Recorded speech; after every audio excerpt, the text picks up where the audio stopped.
Archives of Prasar Bharati presents the timeless treasure of golden era.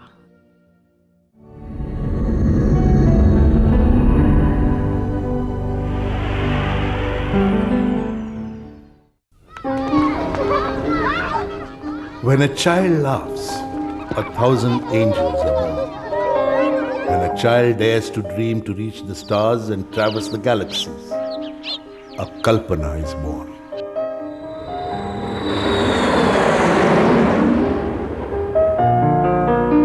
Karnal, a small town in India. A little girl roamed the woods and roads on her bicycle to the flying club out there. She dreamt of the skies, of the stars, of the vast silence beyond. She had a passion to explore new worlds. Her parents called her Kalpana, not knowing that she would image their cherished dreams and become a citizen of the galaxies. और वो कल्पना एक कल्पना थी, imagination थी. Kalpana dreamt of breaking barriers to prove that there were worlds beyond worlds for human beings to endeavor in their quest. This slender, petite girl set herself goals and achieved them with single-minded determination. Her diamond core sparkled from her eyes and her beaming smile. I was not born for one corner. The whole universe is my native land. कि हम पापा को कहा करते थे कि हमें ये जो जहाज़ हैं ये उड़ते हैं तो बड़े अच्छे लगते हैं. तो मैं उस वक्त ये छोटे छोटे बच्चे थे, उसके भाई को और उसको दोनों को करनाल फ्लाइंग क्लब में वहाँ ले गया एक दिन. और वहाँ जाके उनको वो जहाज़ तो दिखाए ही दिखाए. और उस वक्त मुझे एक फैसिलिटी मिल गई, उनके जो वो ग्लाइडर है उस पे उनको मैंने सैर भी करवाई थी उस दिन. I think it's, for me, it was very far-fetched to think I'd get to fly on the space shuttle, because I lived in India in a very small town, and forget about space, I didn't even know if my folks were going to let me go to the engineering college. Her first step in education thus began.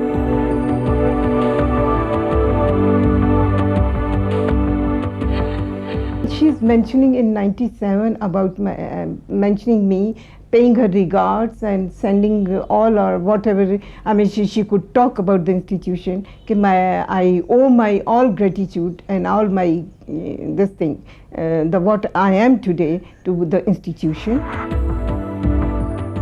The next step was pre-engineering at Karnal. Today she is second to none in the global space research.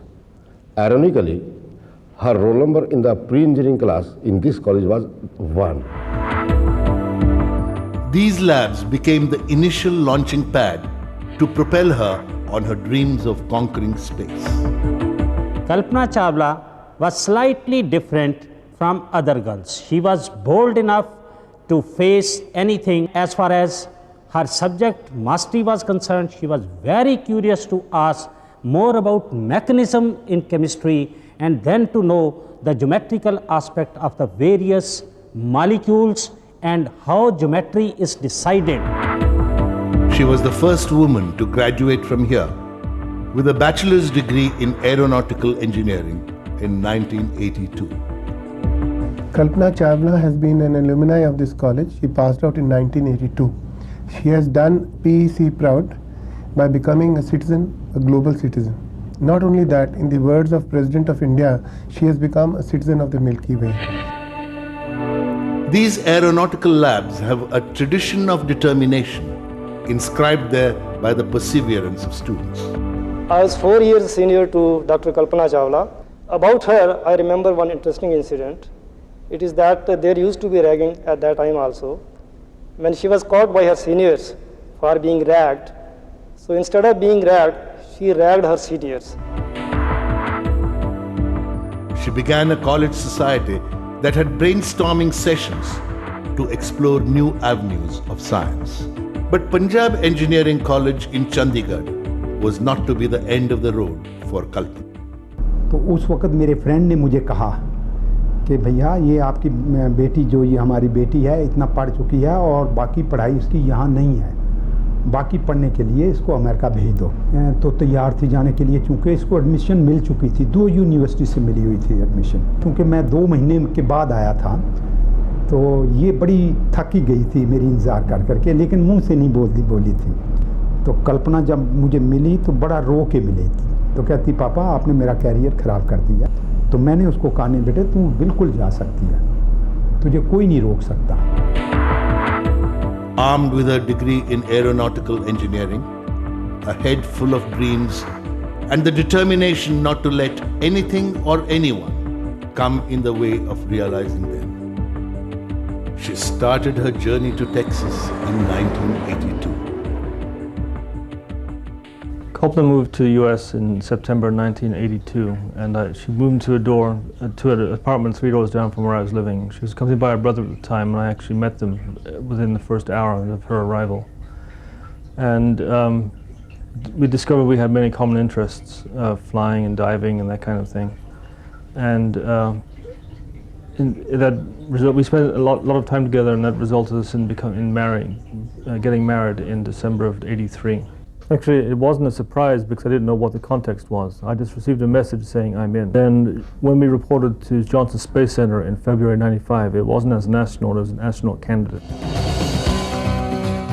In December 1994, JP received a message from Kalpana. I'm in. She had been selected to be an astronaut. And thus began her special training on the 6th of March at the Johnson Space Center in Houston. It exposed her to a whole new world. Well, her passion was really for discovery, for finding out new things and having a good time doing it, and doing something that was slightly out of the ordinary. She was motivated and inspired a lot by explorers. From surviving in choppy waters to learning to identify edible and poisonous plants. From lighting a campfire to making fishing nets from parachute cords. She was trained in the mock-ups and had to tackle glitches deliberately created by mission controllers. The special 2-year training at the Johnson Space Center, Houston, prepared her for space, land and sea survival, as well as for the intricate operations of the space shuttle. During my life, I would say I've been inspired by explorers. When I read about these people, I think the one thing that just stands out is their perseverance. Kalpana, a NASA Ames Research student, was first chosen by NASA. She was among the 6 civilian finalists who were selected from a pool of 3,000 aspiring applicants. She enrolled PhD in aerospace engineering, and her thesis subject was computational fluid dynamics, which is the mathematical representation and calculation of airflow around various objects. Kalpana Chawla, with her carefree attire and attitude, received her PhD in aerospace engineering at the University of Colorado, Boulder in 1988. Kalpana loved the adrenaline rush while learning to maneuver in a zero-gravity environment in simulators. She had earned her silver pin at NASA. She was selected for the Space Shuttle Columbia STS-87 mission in 1997. She was part of a 16-day mission with 6 crew members doing various scientific experiments and studies. The Space Shuttle was the oldest of NASA's fleet of spacecraft. Its construction began in 1975, and so the fairy tale turned into a reality. Kalpana soared beyond her dreams.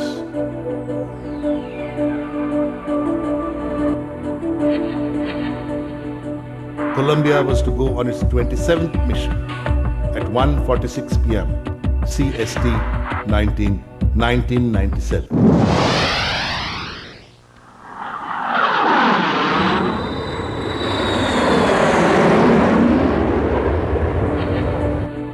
STS-87 Columbia, 19th November to 5th December 1997 was the 4th US microgravity payload flight and focused on experiments designed to study how the weightless environment of space affects various physical processes and on observations of the Sun's outer atmospheric layers. 2 members of the crew performed an EVA, spacewalk. The 16-day flight was a dedicated science and research mission, working 24 hours a day in 2 alternating shifts. The crew successfully conducted approximately 80 experiments. The homecoming of the shuttle was safe and sound. It was a mission well accomplished, but for Kalpana, it was not the end of the mission, but the beginning.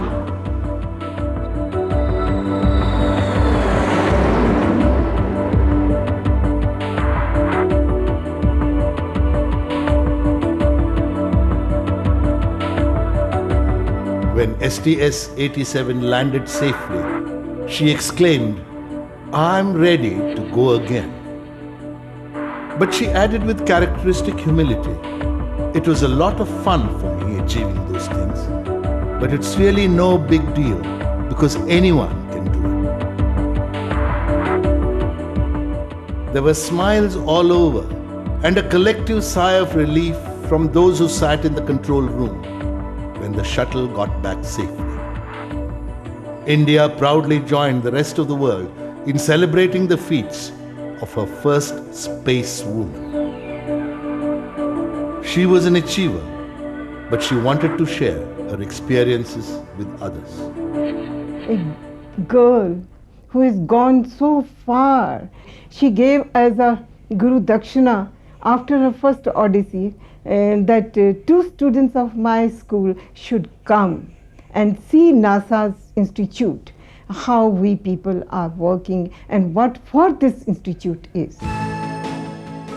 To Kalpana, NASA was the most vibrating nerve center for space research in the whole world. The research and development are at their best. She was an achiever, but she wanted to share her experiences with others.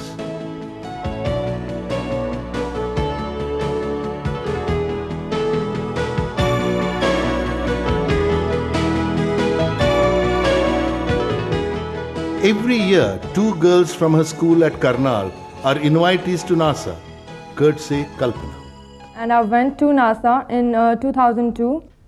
First of all, when I met Kalpana Didi, she came there and I was just searching for her, and she came out of her car and she said, "I'm Kalpana Chawla."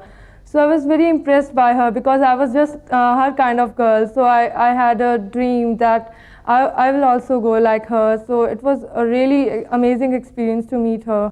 उसका match ही नहीं था. जहाँ उसकी मैं बातें सुनता हूँ, जहाँ मैं देखता हूँ, तो उसका कोई मैच नहीं है. पूरी दुनिया क्या, पूरी ग्लोब में नहीं है. मुझे अब पता चला है कि उसके स्कूल से हर साल 2 बच्चे जाते रहे हैं उसके पास और वो मंगवाती थी. Space is the future, but she had made a place for a whole generation to see it in the present. Kalpana Didi, she called me at dinner. I was really amazed and very surprised over there. I got a shock over there that she has called me. And she told to me, "Sandeep, whatever dream you have, you must have to follow that. Look straight toward your dream."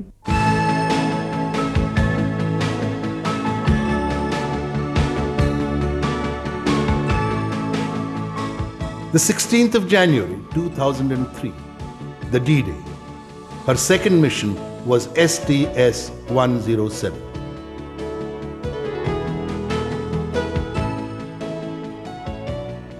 It would again be a 16-day mission. It is here that she secured a place in history as the first woman of Indian descent to slip the bounds of gravity and reach the final frontier. Our mission is very exciting. We are basically doing everything that everybody wants to do on a mission. We have a deploy and a retrieve of a Spartan satellite, which is a solar observatory. We have a spacewalk, and we have lots of science experiments.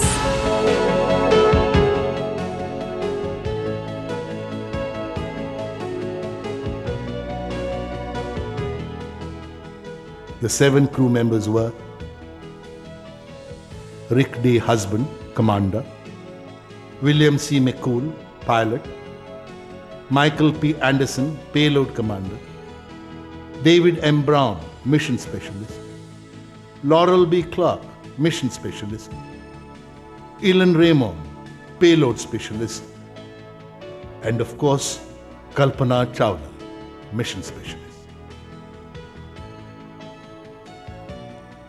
The team believed and lived up to the concept. Together, each aim is met. I will be doing the deploy and retrieve of the Spartan satellite, basically taking it out of the payload bay, putting it into space. We'll let it be there for about 2 days, and then we'll rendezvous back with Spartan, and then pick it back and put it back in the bay. She sent messages to all her teachers, friends, and loved ones before her sojourn into space. When she was to go for the second time on mission STS-107, she sent an email that she will like to carry an item for the students and the college in space with her, which will become a message to the students.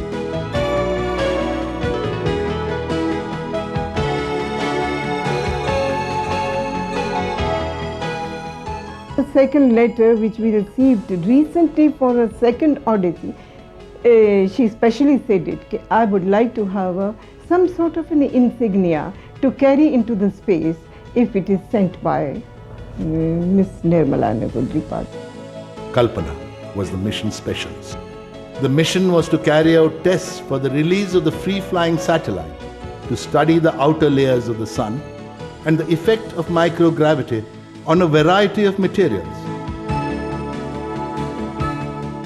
The science experiments, I'm sort of in charge of them.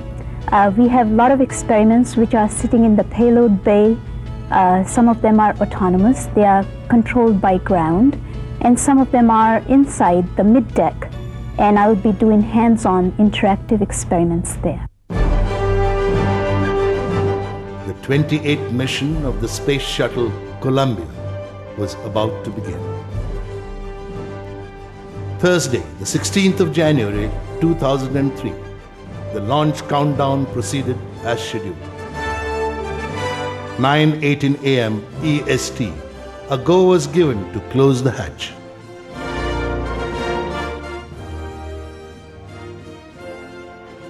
10:10 a.m. EST, the countdown clock exited the planned hold at the T-20-minute mark. 10:31 a.m. EST, the countdown clock came out to the planned hold at T-9-minute mark. The final adieu was deeply felt. What I remember is we were at the beach house at Kennedy Space Center. The beach house is basically a house right on the beach that's been converted for parties and for conferences and that kind of thing. It's a place for the crews to get away and relax prior to launch. And we had the crew toast then with some very good Israeli wine provided by Ilan Ramon. And Rick made quite a very good speech regarding the flight and the crew. And then I can't remember exactly what Kalpana said, but I remember after we left the building, it was dark, and then she was walking to the car to be taken to the crew quarters, and then I went behind her and hugged her and kissed her and told her I loved her, and then that was it.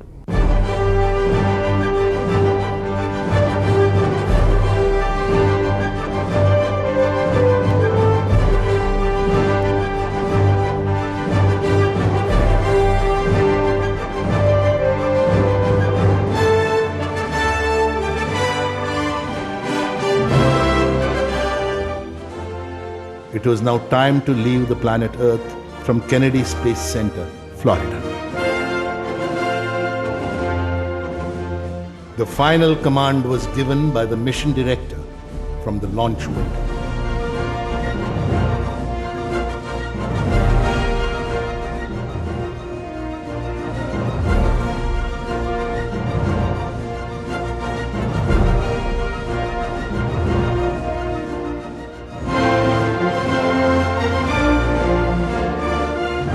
At 10:35 a.m. EST, a go was given for the APU start.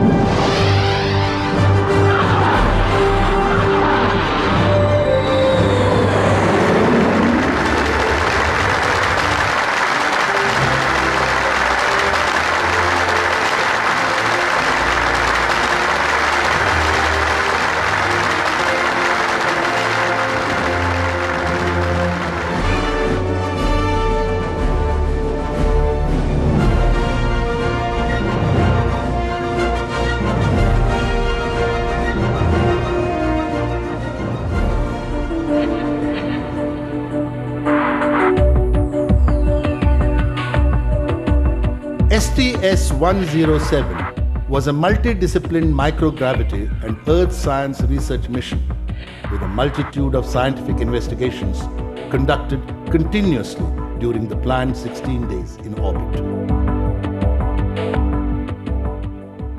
The Space Shuttle Columbia had payload bays filled with a special pressurized laboratory.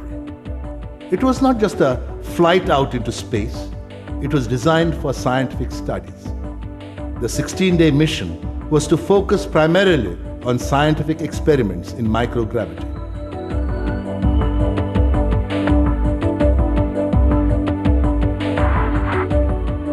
The crew of 7 worked for 24 hours to complete an extensive program of tests.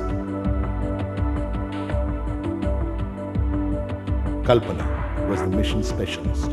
The mission was to carry out tests on a new technology which could enable the permanent recycling of water there. It is very gratifying and humbling, and it really is incredible to see that there are all these countries that are participating in this research, and basically they have one goal, which is to better understand these processes and then be able to use the benefits that come out of them. These processes may be in different areas, be it earth sciences, physical sciences, or life sciences. All of the experiments on this flight help us understand these processes better. And anytime we understand the processes better, we are better off as a species and as a result as a planet.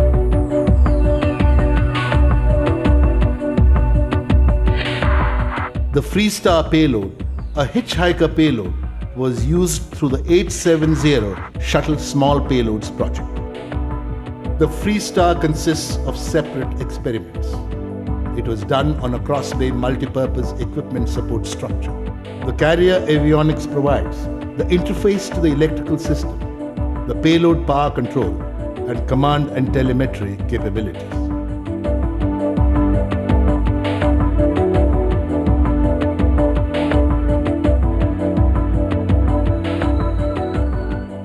The experience of the unexplored was something that the whole crew treasured. One day I was in the flight deck looking from the overhead windows outside, and it was starting to get dim outside, so you start to see your own reflection. And there is the Earth's limb outside. You can still see the Earth's surface and the dark sky overhead. And I could then see my reflection in the window, and in the retina of my eye, the whole Earth and the sky could be seen reflected. So I called all the crew members one by one, and they saw it, and everybody said, "Oh, wow."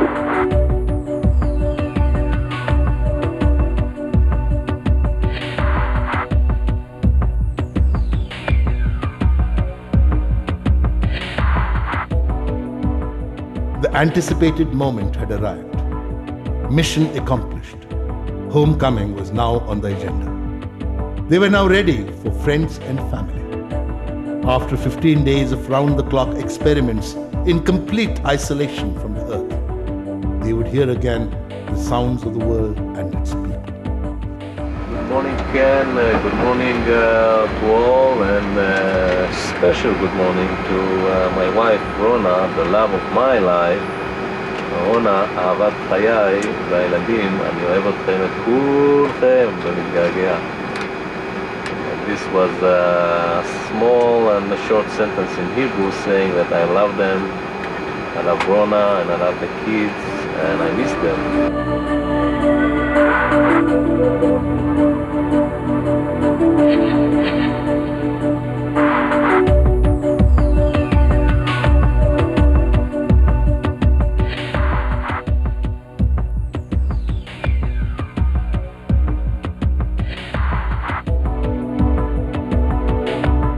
You must enjoy the journey, because whether or not you get there, you really must have fun the whole way.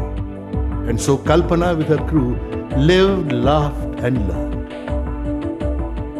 The shuttle's 16-day mission was over and it was ready to head home.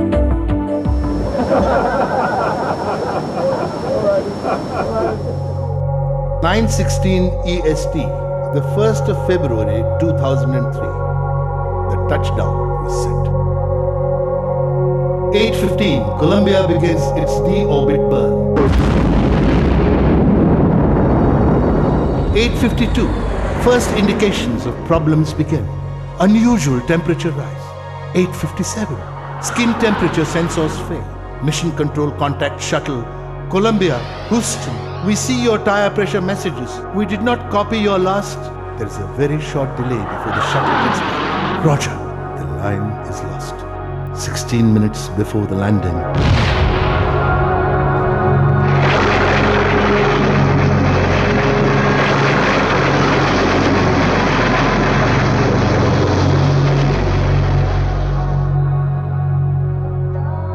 Excellence knows no boundaries. In my beginning is my end, and in my end is my beginning.